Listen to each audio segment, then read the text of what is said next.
Late 19th সেঞ্চুরির যে হিন্দুত্ববাদ, এটাকে মোটেই পশ্চাৎপদ অনাধুনিক ঘটনা হিসেবে ব্যাখ্যা করা যাবে না। করলে আপনি এটার মধ্যে ঢুকতেই পারবেন না।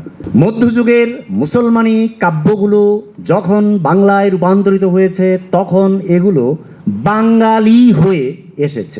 ইনফ্যাক্ট আমরা আন্দাজ করতে পারি যে এই সেকুলারিটি রক্ষিত হওয়া ছাড়া কোনো ধরনের মতাদর্শিক শাসন আসলে পসিবল নয়, কারণ শাসন, জীবনযাপন ইটসেলফ একটা খুবই সেকুলার ঘটনা।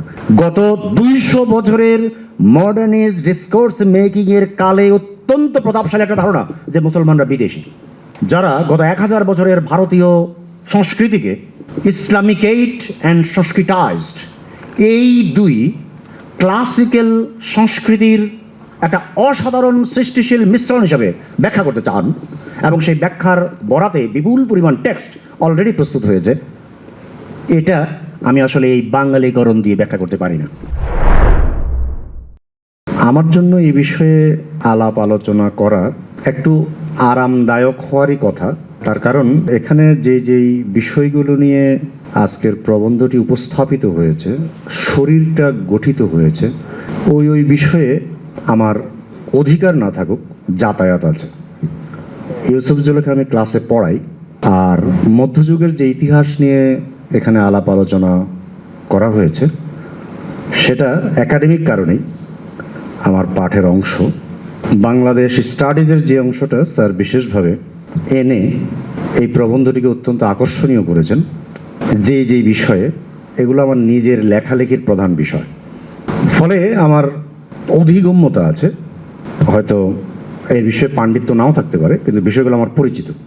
কিন্তু প্রবন্ধটি যখন লেখেন সৈয়দ জামিল আহমেদ, তখন এই বিষয়গত ব্যাপারের মধ্যে নিশ্চয়ই সেটা সীমিত থাকবে না, এটা একটা অন্য রূপ নেবে। আপনারা খেয়াল করেছেন মূল লেখাটি আরও বড়। আমি লেখাটি আদ্যপান্ত পড়েছি কমপক্ষে 2 বার, একবার ধারণা পাওয়ার জন্য, দ্বিতীয়বার নোট নেওয়ার জন্য।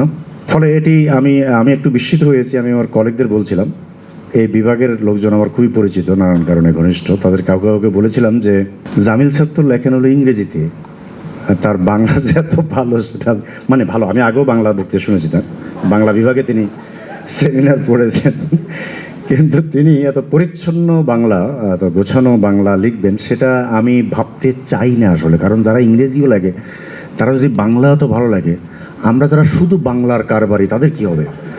এটা তো খারাপ, আমি ভাবতে চাই নাই, কিন্তু আমি দেখলাম যে এটা খুবই চমৎকার।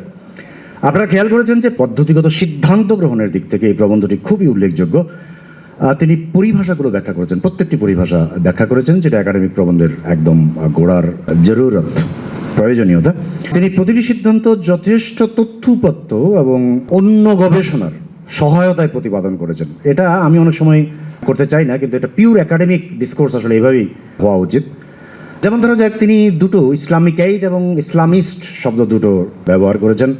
আপনারা কেউ হয়তো খবর রাখেন যে ইসলামিকাইট শব্দটা ঢাকায় এখন মোটামুটি পপুলার হয়েছে, এবং অন্তত 2টি সংগঠন, যাদের দুটাতেই আমি একাধিক বক্তৃতা দিয়েছি, এরা ইসলামিকেট বেঙ্গল কথাটি ব্যবহার করে, এবং এটার একটা চর্চা, ঠিক এই অর্থে স্যার যে অর্থে ব্যবহার করেছেন, ঠিক এই অর্থে এটা একটা চর্চা আমরা ঢাকায় ইয়াং পিপলদের মধ্যে, দুটো গ্রুপই খুবই ইয়াং, ইউনিভার্সিটির স্টুডেন্ট, তারা এটা করে। ফলে আমি এখানে ইসলামিকেট শব্দটির বিশেষ ব্যবহার, যেটা স্যার বাংলা করেছেন ইসলামমুখী, উইচ আই অ্যাপ্রিসিয়েট, এটা আমার কাছে খুব আনন্দদায়ক মনে হয়েছে। এরপরে তিনি সুলতানি আমলকে পার্টিকুলারলি ইসলামিকাইট বা ইসলামমুখী একটা তৎপরতার মধ্যে চিহ্নিত করেছেন। এটা নিয়ে বিশেষ দ্বিমত আসলে খুব একটা নাই। এটা যে বাংলা চর্চার একটা খুব গুরুত্বপূর্ণ সময় ছিল, এবং একই সঙ্গে এটা যে ইসলামিকেট ছিল, এই বিষয়ে বেঙ্গলি ন্যাশনালিস্ট, ঢাকার বেঙ্গলি ন্যাশনালিস্ট এবং তাদের বিরোধীরা মোটামুটি একমত। উভয় পক্ষই সুলতানি আমলকে তাদের নিজ প্রয়োজনে নানানভাবে ব্যবহার করে থাকে। স্যার সেটা খুব সিস্টেমেটিকলি দেখিয়েছেন।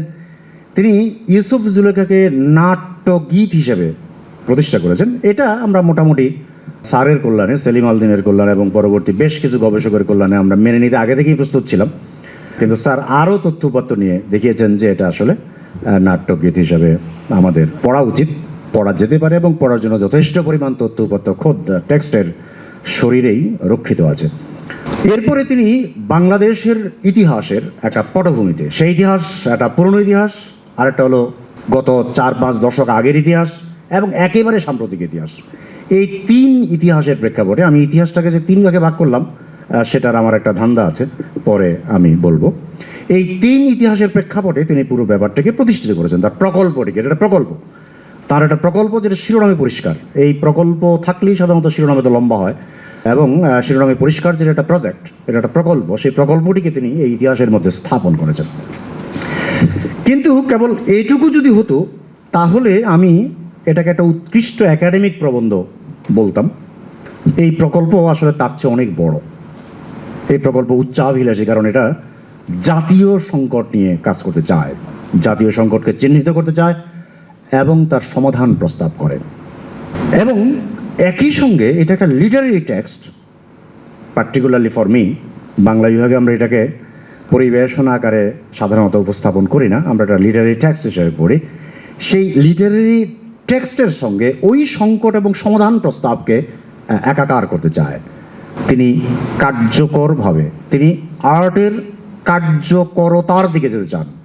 এটা খুব ইম্পর্ট্যান্ট। আমরা যারা আর্টস ফ্যাকাল্টিতে ফাংশন করি, শিক্ষার্থী হিসেবে কিংবা শিক্ষক হিসেবে কিংবা আলোচক হিসেবে, তারা জানি যে এটা খুব জরুরি। আমরা জানি যে নিও লিবারাল জামানায় এটা অত্যন্ত জরুরি হয়ে পড়েছে যে আর্টসের কার্যকরতা বিশেষভাবে প্রতিপাদন করা এখন খুবই জরুরি একটা কাজ। এবং এই প্রবন্ধের মধ্যে সৈয়দ জামিল আহমেদ এই কাজটি খুব পদ্ধতি মাফিক করেছেন, আমি বলবো কনভিনসিংলি করেছেন। এটা হলো একটা ম্যাক্রো ব্যাপার। এই ম্যাক্রো ব্যাপারের ভিতরে আরও কিছু চমৎকার দিক আছে, আমি 2-1টা উল্লেখ করি যেগুলো আমার খুব দৃষ্টি আকর্ষণ করেছে আমার নিজের চর্চার দিক থেকে। আপনারা খেয়াল করেছেন তিনি কাজী এবং পীরের সমন্বয়ে সুলতানি আমলকে উল্লেখ করেছেন।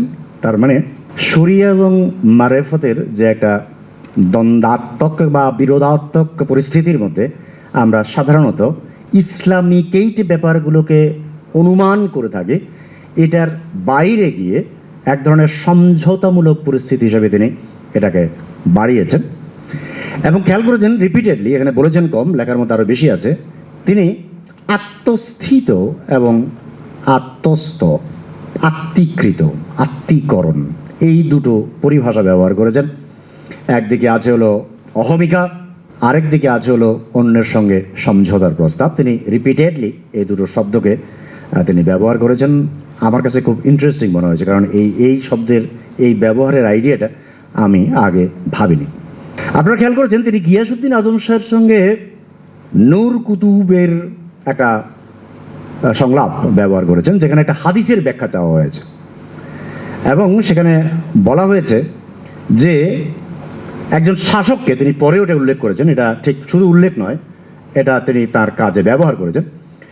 তিনি বলছেন যে একজন শাসককে, বিশেষ করে ইসলামী শাসককে, মুসলমান শাসককে 2 দায়িত্ব পালন করতে হয়। তাকে একদিকে ইসলামী নৈতিকতা রক্ষা করতে হবে, সেটা তো আছেই, কিন্তু একই সঙ্গে তাকে জাগতিক নৈতিকতাটাও রক্ষা করতে হবে। সেটার মধ্যে খুবই ইম্পর্টেন্ট এখানে এসছে হলো অন্য কমিউনিটির সঙ্গে সম্পর্ক, যারা আমার বিরোধী, সেটা ধর্মগত হতে পারে, সেটা মতাদর্শগত হতে পারে এবং অন্য নানান কিছু হতে পারে।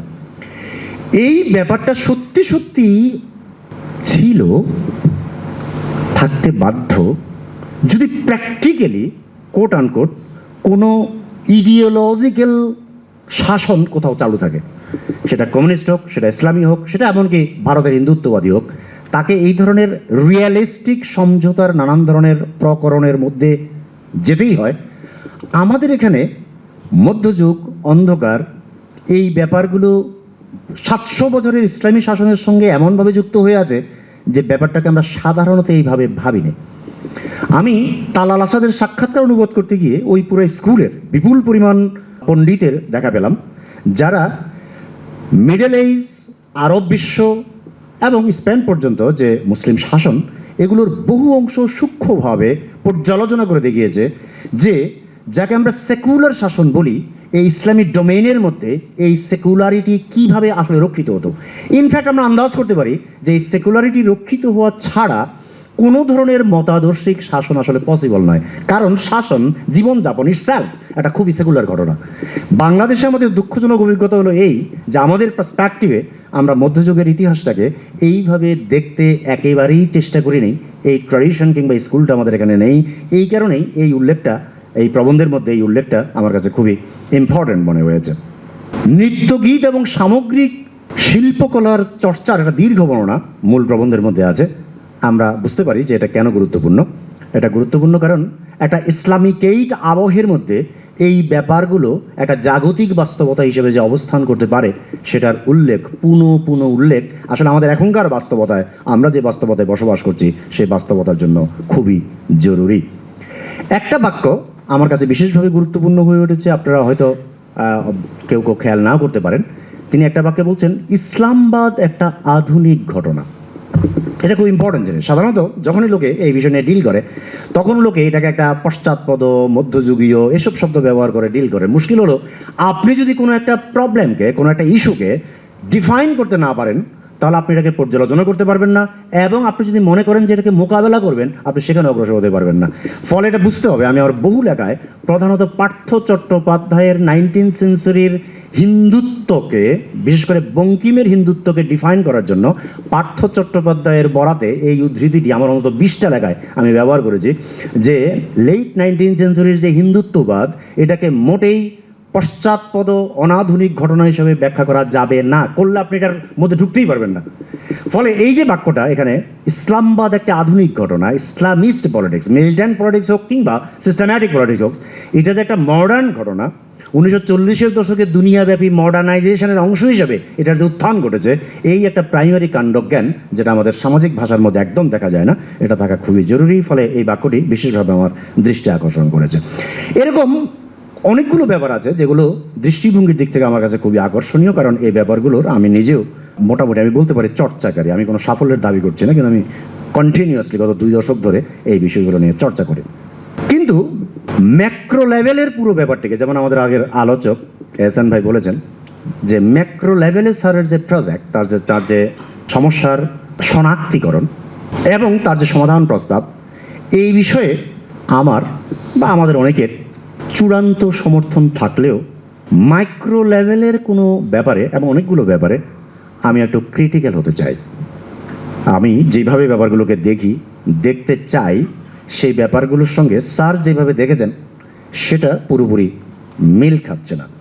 এই প্রবলেমটা হলো এই, আমার আন্দাজ, যেই টেক্সটের ভিত্তিতে যেই জ্ঞানতাত্ত্বিক মানে অ্যাপিস্টেমোলজিক্যাল এবং পদ্ধতিগত মানে ম্যাথোডোলজিক্যাল ভিত্তির উপর দাঁড়িয়ে তিনি তার মাইক্রো ন্যারেটিভগুলো তৈরি করেছেন, ওই ব্যাপারগুলোর মধ্যে আমি একটু দ্রুত বলার জন্য সংক্ষেপে বলছি, বাঙালি জাতীয়তাবাদী ডমিনেন্ট ডিসকোর্সের আনক্রিটিক্যাল কোথাও স্যার ডেফিনেটলি ক্রিটিক্যাল, কিন্তু কোথাও আনক্রিটিক্যাল ব্যবহার আছে।